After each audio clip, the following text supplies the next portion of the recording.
The quarterback for our upcoming guest is known for crushing Coors Light. Yes. Patrick Mahomes, a noted endorser of Coors Light. And I'll tell you what, I felt like I was in the Matrix when I was listening to that podcast, and I heard Travis Kelce talk about the Death Row Records thing, because when Matt Hamilton is out, Chris Orr fills in, and he had told me about 2 weeks ago, before that, about Death Row Records and Leo Chenal and that tie at Wisconsin. So, Leo, I want to start with that. How did that, and thanks for joining the show, but how did that get started, and how did you carry that into the NFL? It's such a cool thing for an old guy like me.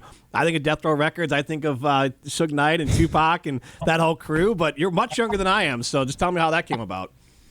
Yeah. Thank you guys for having me. It's an honor to get on here, and Death Row, man, it's a huge part of my game. I love being a part of it. Connecting with the guys. At Wisconsin. On that level. I came in at Wisconsin a freshman, and they already had that thing started.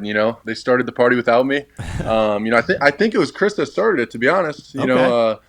He's the definition of Death Row, man. I'm the one that kind of brought it to whatever, writing it on my arm. But Chris was like the dude. In the locker room, he had everybody juiced up. He was a leader in every single way you can imagine. Intelligence wise, juice on the field. Playing wise, he was just a guy everybody wanted to be around. And I think he's a dude that represents it really well. So I'm just trying to follow in his steps here. Yeah, you're doing a pretty good job, Leo. 2 years in the NFL, you've got 2 Super Bowl championships to account for. The Super Bowl, though, I didn't see Death Row written anywhere on your body, but you did have the best defensive performance in the overtime win over San Francisco. What the heck went right for you? A forced fumble, a blocked extra point, a bunch of tackles. What was different about Super Bowl Sunday for you that allowed you to play the role you did? Yeah, I did have it written on my arm, but I had the arm tape over it, so I was kind of waiting, I'm gonna make a big play, and I'm gonna rip it off and be dramatic with it. It didn't really happen where I didn't really make a play that was it's clearly me and whatever.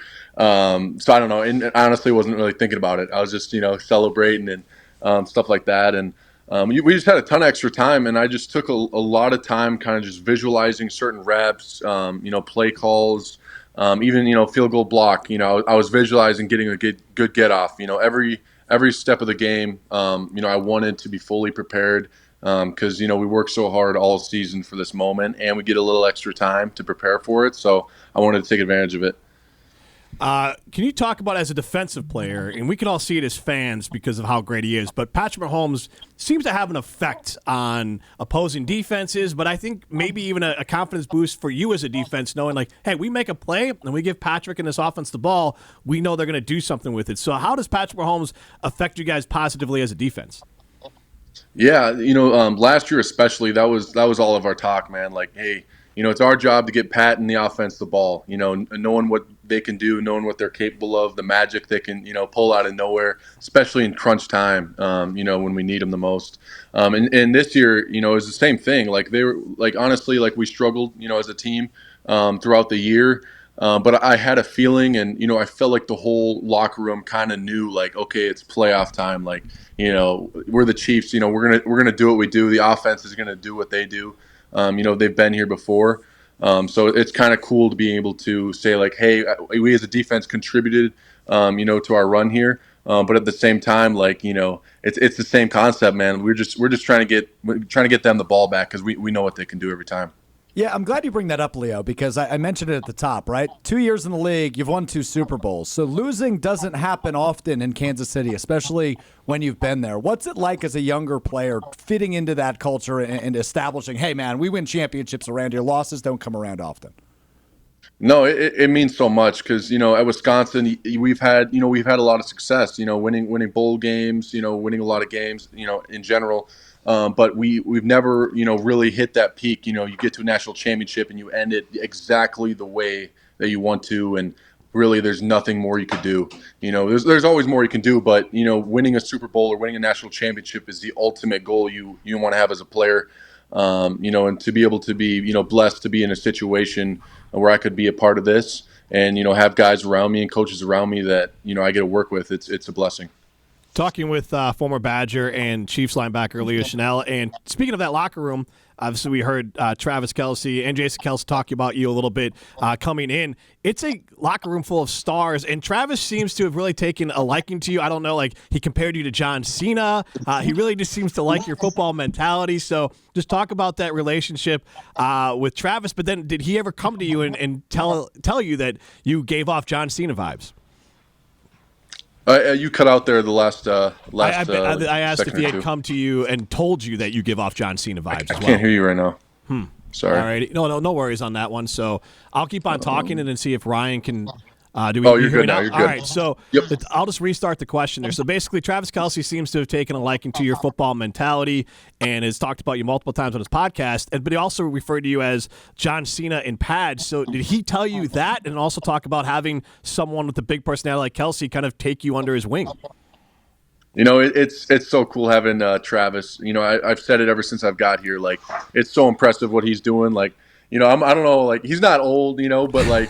Playing that long and having the energy he brings in OTAs, in training camp, like any part of it, he's constantly bringing that energy, and it's such an honor. He may end up as the greatest tight end to ever play the game. A lot of people think he already is, but it's so cool, and it's really a pat on the back, and to be able to get a compliment from a caliber player like him, a caliber teammate like him.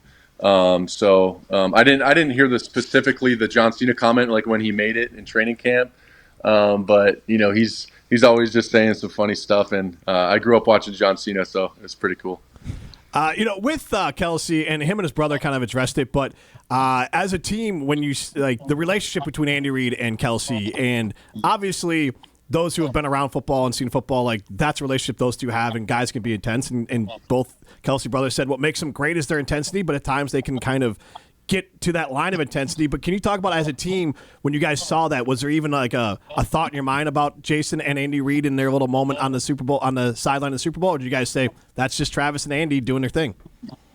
Yeah, I mean, honestly, my initial reaction was like, "Oh shoot, what's going on here?" As a fan, it's the same reaction. But if you go into the building and you see how these guys, operate and see how they communicate, it's like brothers. There's a little age gap in there, okay, but there's such a close bond with these two guys. Nobody could really understand unless they're in the building every day and they're seeing that. It's because. Great coaches, people that are close in general, they're going to butt heads. And, that happens sometimes. And, I think it more shows how passionate Travis is. And, so I just think it's a testament to that. So it's pretty cool to see, like they can do that and then bounce back. They're good, good to go.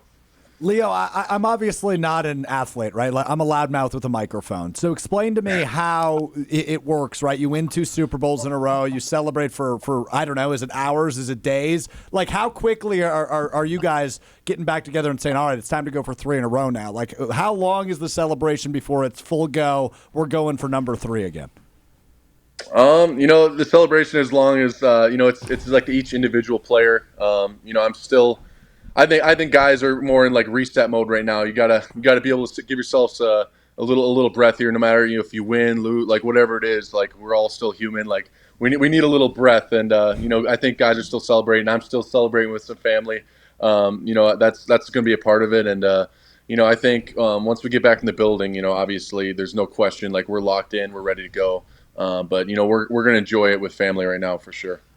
Talking with former Badger and now Chiefs champion 2 times, Leo Chenal. I want to talk some Badger stuff with you, but I got a couple quick ones for you. So you actually now, second year in a row, we've had a former Badger and Chief champion on the show after the Super Bowl. Last year was Melvin Gordon. He was soaking it up, even though he kind of joined the team late. But was it special and fun to have another Badger in that room and being able to celebrate with Melvin, an all-time great Badger? Oh, it really was. He's a UW legend, man. To be able to, go be in the locker room with him, go to practice with him, because I don't know if the Chiefs have drafted, someone from Wisconsin before me for like maybe 25 years, 27 years, something like that. Just have a fellow guy in there from Wisconsin to share with. He's a legend too. He has a positive energy. And it was pretty special, to be able to try to, rep Wisconsin like we did, and he was just a ball of energy for us, a positive energy. Speaking of, he wasn't drafted, but my college roommate when I was at UW Lacrosse, Kale Kirby, is one of the equipment guys for the Chiefs, and he was a grinder when I knew him. He was doing stuff with the Packers as an intern, and then also the Arena Football League team, and going to school in lacrosse. But Kale, another Wisconsinite. What did you think when you first met him? I know he's got a unique look, and what do you think about him now? Because he definitely gives off some different vibes than I think he is as a person. He's like one of the best dudes around. Yeah, no, Kale is different, man. Like he's just a character. I mean, I thought he hated me at first, to be honest. He's like really reserved, but he's also like a little goofball. And I follow his page on Instagram. Yep. The Casey equipment. He's always posting. He's roasting people online. Like he's got so many jokes to him, and it's so funny. He's such a reserved person when you meet him, and even that I'm warmed up to him a little bit now. It's still like it's Kale. He's funny, and it's fun to be around him. He's harder to book on this show than maybe you were, because he keeps on saying, I got to double check with Chiefs PR if I can come on the show. Because I want to talk about his football journey, because he's got Wisconsin ties and Green Bay ties and Chiefs ties. But he's still very concerned about joining the show. The last thing I had for you, and then we can talk some Badger stuff, but obviously there was a lot of attention on your team, Travis Kelce and his girlfriend Taylor Swift.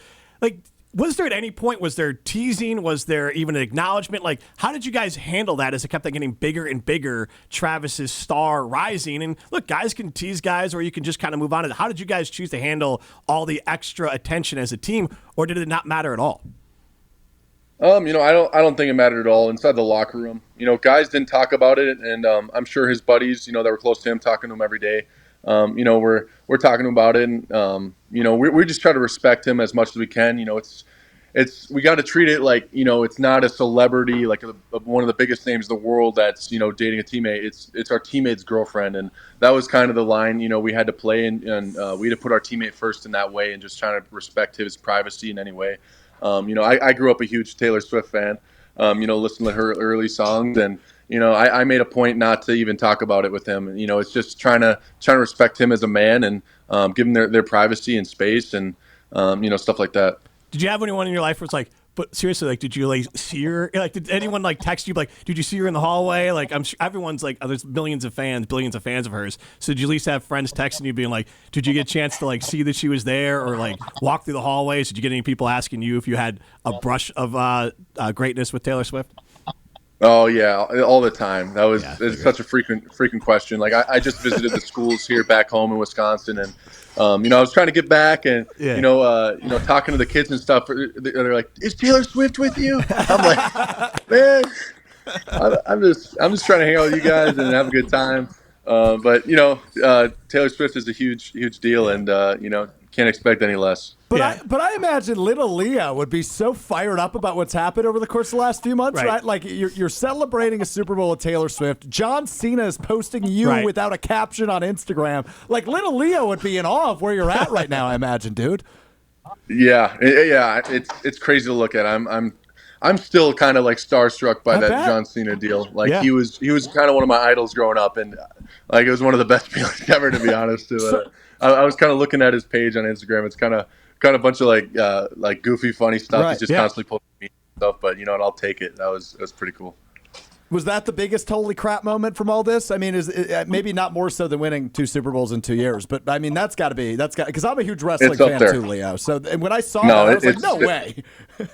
Yeah, it's definitely up there. Like I was freaking out. I like instantly like sent it to one of my brothers. And I'm like, dude, look at this. And he's like, no way. Like we're both like big WWE fans and stuff. And but yeah, it was cool.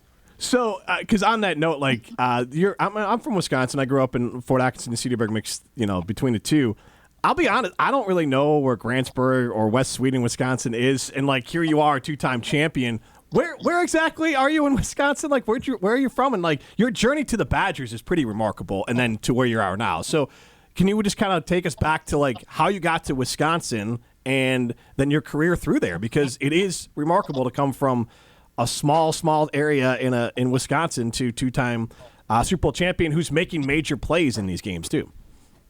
Yeah. It was honestly, I saw someone post about me being from West Sweden, Wisconsin, which is really interesting. I don't think I've ever listed that anywhere. It's on your Wikipedia page. Yeah. That is crazy. I mean, I went to school in Frederick for a little bit, and then I transferred to Grantsburg in high school. So I've always listed one of those two. I don't know. And I actually live in West Sweden, so I don't know how they knew. They got me exposed here. But yeah, I mean, being from a small town, living out in the country, going to somewhere like Madison, even though Madison's not really a big city, it is to someone, that come from where I come from. And, it was so cool being able to have that because, they offered me my junior year of high school, and I literally committed like 2 days later, I want to say. I wanted to commit on the spot, but my parents were like, all right, hold up a little bit. It was like an immaturity thing. I wanted to be the first commit in the class. So, I just like, I don't screw all the other offers. I'm committing here. I grew up a Wisconsin fan, and I just wanted to go to my home state and represent. From there it just took off, and I didn't really expect any league. I didn't expect any of it until end of sophomore year in college. I was thinking like, okay, maybe this could be a possibility. Because I came in a mid-year freshman there, and honestly, I struggled a lot, like physically, mentally, every part of the game. Like I feel like I was uncoordinated. It was rough, and I'm glad I came that mid-year, and things slowly progressed. And I had a tough coach, Coach Bostad there. Yeah. He was a really tough coach, and I think that helped me a ton. And I thank him for it because I don't think I'd be here today without him. But he got me through it. He pushed me through it, and he was hard on me, but he encouraged me, and I got through it, and it went from there. In my junior year, I took off, and no looking back. Yeah, we Alex and I both have hosted the show with former Badger Derek Engler, who knows Bostad well, and we've heard all the stories about how crazy Coach Bostad will be. Heck, Keanu Benton was a guest on our show a couple years ago, and he would tell us how crazy Coach Bostad was. So it's that UW Stevens Point background, Jimmy. I'm telling you, we're all crazy. So with UW and your time here, obviously you're still following the team. So not the amount of wins that you wanted, and obviously a lot of those coaches that you were close to are gone. But where do you feel about the state of the program right now? Because there's a lot of excitement with the names coming in, but the wins haven't been there yet. So where are you feeling about the state of the program, and how do you think they can go up? I think it's just really a game of patience right now.